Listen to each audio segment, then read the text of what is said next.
So Chuck Schumer said there's no peace in the Middle East because Palestinians refuse to believe in the Torah. The Torah says it's our land, and that's why America must always stand with Israel. Let me tell you why, my view, why we don't have peace.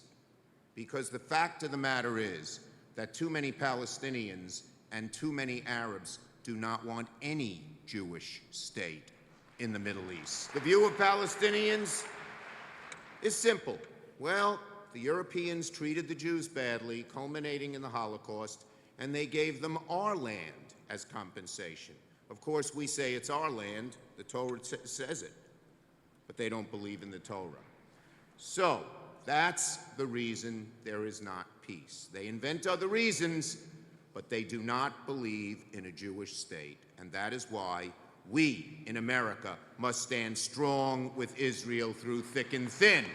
We must, because that is the reason, not any of these other false shibboleths, why there is not peace in the Middle East. Wow, he's just really coming out and saying it, that they don't believe in the Torah, they don't believe the same things that we do, and they don't believe that we are entitled to this land because that's what the Torah states.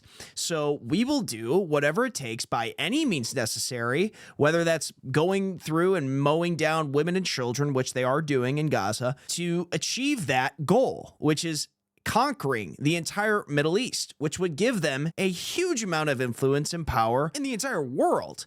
And they will do whatever it takes, any means necessary to conquer that land. It's unbelievable that Chuck Schumer is saying this out loud here, because he's simply just stating that if you don't believe in what we believe, if you don't believe that we have a right to exist, we will demolish you, and we will do it through the United States of America. Too many people don't understand that here in America. Now, the rest of my speech, I want to address to you. That bothers me, by the way. Too many people in America don't. They don't understand what Israel has to go through to conquer the rest of the Middle East. You know how hard it is, how hard it was to lobby all of your Congress people and conquer the media and push this narrative that this is for the best thing. This is the best thing for the United States. Do you know how hard that was? One of the great problems that Israel faces in the future, not immediately, but in the future, but we have to worry about it. I'll be having lunch with the Prime Minister tomorrow, and I intend to talk to him about this and what we can do about it. The fact of the matter is that too many of our younger generations don't share the devotion to Israel that our generations have. That's a problem. We have to face it and deal with it. Now, it's certain. And how do they do that? They do that by censoring a lot of us on social media. That's what they're trying to do right now. They try to take your profiles down. This is why right now they are trying to pass anti-Semitic, or they've passed anti-Semitic laws, but it's totally hypocritical. The hypocrisy is outrageous. How do we get the younger side, the young generation on our side? Well, we do it through censoring them and silencing them on social media. Americans, too many of the younger Americans don't know the history. And as a result, they tend to say, well, both sides are to blame. Many Americans, younger Americans, didn't grow up knowing Israel was attacked time after time. They think Israel has always been strong. They do not realize that if Israel were weak, her enemies would immediately seek her destruction. I don't agree with that, actually, because there are a lot of back and forth instances where Israel is poking the bear. Once peace and negotiations are made, like when the United States made peace with Iran, you clearly saw how Israel plays the game, where they don't want peace, because right when that peace treaty was made with the United States and Iran, where we created that ceasefire, Israel starts attacking Lebanon, and they start attacking Lebanon, and they actually took 5 kilometers. So they expanded their land and their territory. When peace starts to break out between other countries, Israel breaks that peace treaty and pulls us back into the conflict and the fight that we are not supposed to be in. In 1967, I carried a transistor radio to my ear. You young people will not know what that is. I wouldn't let it go from my ear because it was during the ’67 war in June of '67. And I was deathly worried that Israel would just be pushed into the sea by the Arab onslaught. And we were praying to Hashem to please save Israel. Now, the younger generation never experienced this. They haven't lived through a time when Israel's very existence was balanced on the edge of a knife. Fortunately, these days have passed, but Israel faces challenges that no other nation must face.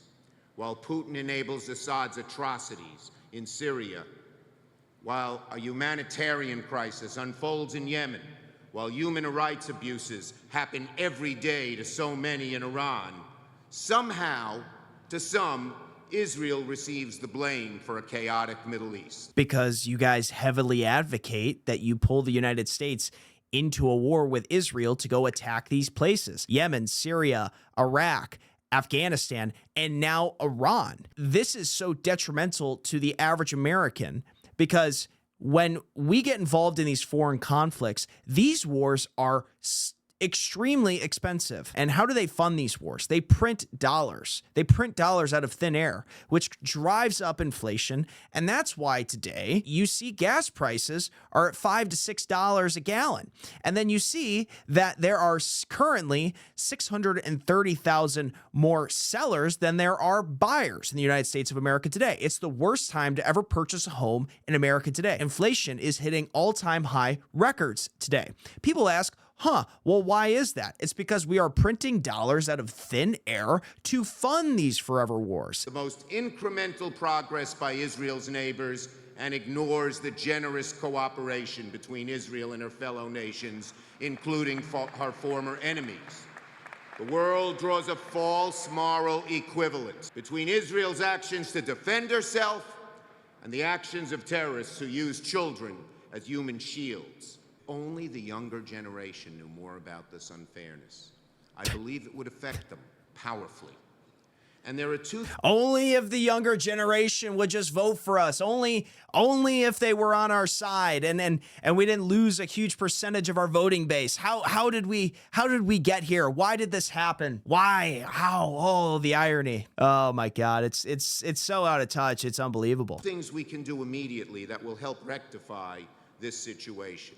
First, we must pass and highlight the Taylor Force Act, which will bring an end to American dollars that directly benefit a Palestinian Authority until it ceases making payments to the families of terrorists, stops calling them martyrs, stops giving them parades. The Taylor Force Act actually did pass in 2018. It was signed into law by President Trump, which effectively cut the aid and the funding to the Palestinians to fund their military authority. That while Israel justifiably defends its borders, the PA celebrates and compensates terrorists as martyrs.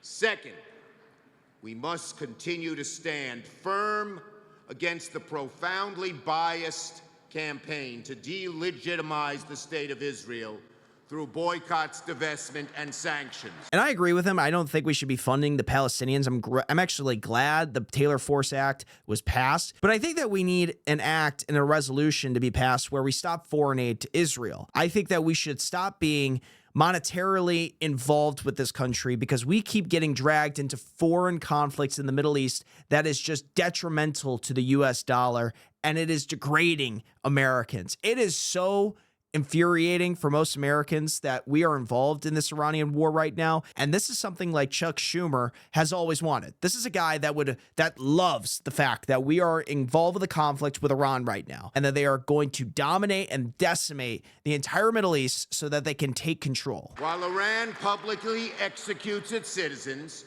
Turkey jails its journalists, scores of Arab nations punish homosexuality with imprisonment and torture, why does BDS single Israel out alone for condemnation? When there is such a double standard, when the world treats everybody one way and the Jew or the Jewish state another way, there's only one word for it: anti-Semitism. Let us call out the BDS movement for what it is. The irony is so crazy there because he's talking about how Turkey locks up journalists for what they have to say. But then he goes ahead and he says, we have to stop this threat of anti-Semitism, and we will do whatever it takes to stop anti-Semitism, even if that means deplatforming people and taking them off the internet and just ruining their life. Like, it's so crazy. It's so ironic. And it's just, It's crazy to me. It's just like we will achieve peace and we will get rid of hate speech by banning speech. And that is the ideology of someone like Chuck Schumer. Let us delegitimize the delegitimizers by letting the world know when there is a double standard, whether they know it or not. They are actively participating in an anti-Semitic movement. Okay, so you look at that, right? And you go, huh, that's actually very fascinating that he was talking about this 8 years ago at AIPAC. And then you think to yourself with Iran, you're like, huh, were they really 2 weeks away from a nuclear bomb? Or was Chuck Schumer saying this rhetoric because this was the plan all along? And by him saying that the Palestinian people don't believe in the Torah, the rest of the Middle East doesn't believe in the Torah, they don't believe in what we believe in, we have to fundamentally attack them. And we will use the United States to do so we can conquer and expand our land and territory in the Middle East. Because any other nation surrounding Israel that doesn't believe in what we believe in is a threat and must be attacked.